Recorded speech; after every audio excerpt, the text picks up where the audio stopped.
So, gotta make another one of these videos, do I? People just do not understand anything about the Helliverse, and it actually upsets me. It doesn't bring me joy. It doesn't.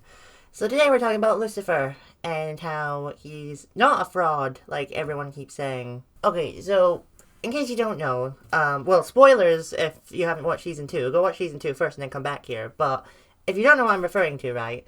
Basically, a lot of people are now saying that Lucifer is a fraud and a fake king, and he's weak because he can't hurt sinners, and that doesn't make sense, and that's bad writing. And I'm like, come on, just be quiet. Like, you people are so insufferable.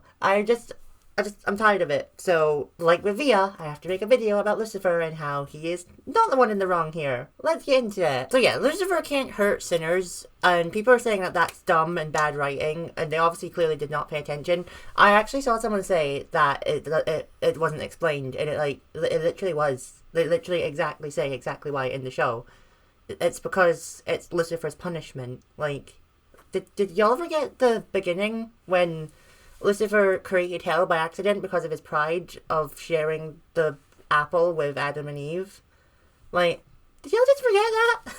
Like, so it's not fair, obviously. Like, I don't think it's fair that Lucifer has to be punished for it, but, like, him doing that created hell and created evil in the world. So, the angels punished him for it, you know, by sending him down there and making it so he can't hurt the people that he created, you know? Like, that's his punishment. What do you not understand about that? Like, he's not just gonna get given a kingdom to rule because he broke the rules. No. Like, imagine that. That's terrible parenting right there. Oh, you smashed that cup? Here's a pony. Like, that's basically what you people are saying happened. And it's like, no. That is not what happened. Like, yes, Lucifer is the king of hell, and he's the king of pride, but that's only because he's literally an angel. Like, he outranks every sinner and every demon ever.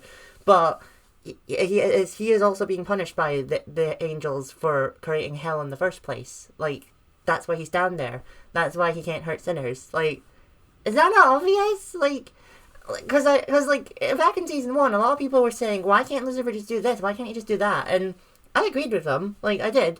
But once this bit of story was added, I was like, okay, there you go. That's why he can't do that. And people call it lazy writing. Are you having a laugh? Like, really? Sorry, it just frustrates me that when people say these things, like, they don't know what they're talking about, you know? I also want to mention how, like, Lucifer doesn't even like sinners, like, because, like, obviously, I think he kind of blames them for, like, the reason he is down there in the first place, because he's being forced to, like, be the king of them when he doesn't even like them.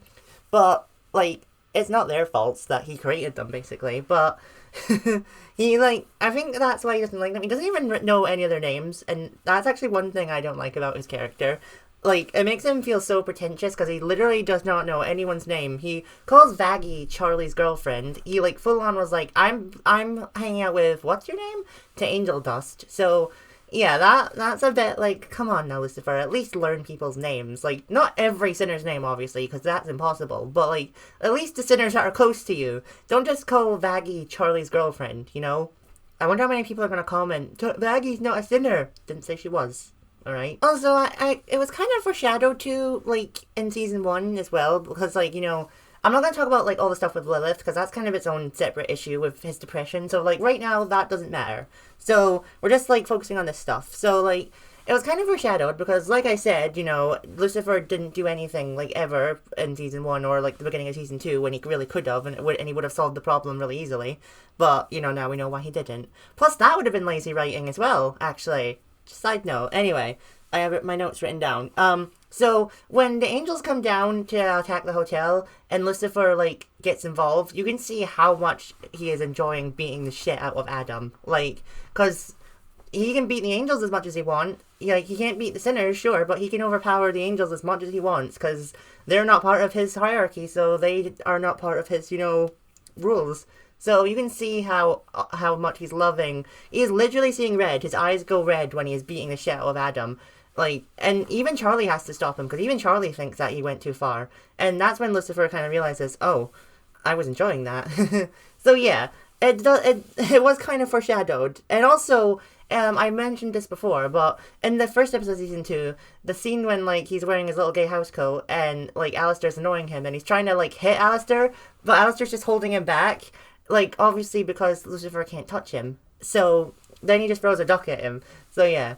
There's also people saying that he's weak because he can't do that now, and it's like, no. Like, he beat Adam, and Adam literally overpowered Charlie. He destroyed Pinchas's blimp, and he overpowered Alistair. So the fact that Lucifer was able to beat him and almost killed him, like, yeah, he is not weak. Not even close. So, yeah, please stop saying that. Like, just, like, I feel like there's an example I could use. Like, the Diamonds from Steven Universe, yeah. Their powers don't work on humans, but that doesn't mean they're weak. Like, they're the strongest gems in the gem hierarchy, but their powers don't work on humans, because humans are immune to it. It's kind of like that. No one seemed to have a problem with that, though. Oh, this is just a little quick thing, but I just want to add it in, because I've seen people say this as well, and this bugs me as well, but for a different reason. Cause in, the song Hell's Greatest Dad, you know, the duet between Lucifer and Alistair, there's a quick scene when, like, you know, Alistair says, they say the family you choose is better. Then Lucifer, like, pushes him with a big, I don't want to say this word, but I kind of have to, a big squirt of apple juice, and says, what a bunch of losers. And people are like, why could he do that then, but he can't hurt sinners when he did hurt a sinner? It's like, guys, that didn't actually happen. Like, not just in Hazbin Hotel, but literally every single animated musical ever made, right? The music videos aren't actually happening. They're, like, for the audience's benefit. So, like, in Encanto, right, Luisa didn't actually fly away with a bunch of donkey unicorns, right? Like, that was just for the audience. Like, what? Are you, like, having a laugh right now? Like, are you actually nitpicking that much to try and say that Viv is a bad writer, that you're actually going for the music videos that don't even actually happen? Like, what?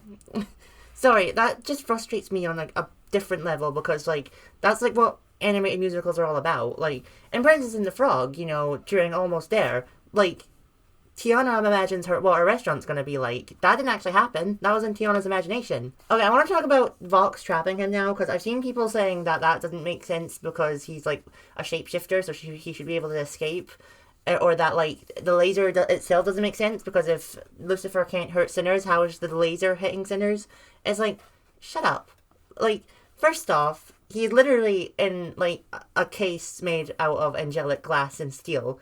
That is what is making him powerless. Literally okay, to be fair, this one I don't entirely blame people for, because I've seen some people say they haven't actually seen Hell of a Boss, so that one I'll allow. But in Hell of a Boss, right, Stolas gets kidnapped by Stryker, and Stryker uses angelic rope to tie him up, which he also says limits his powers. So he can't shapeshift, he can't use his Medusa eyes, so it's the same thing here.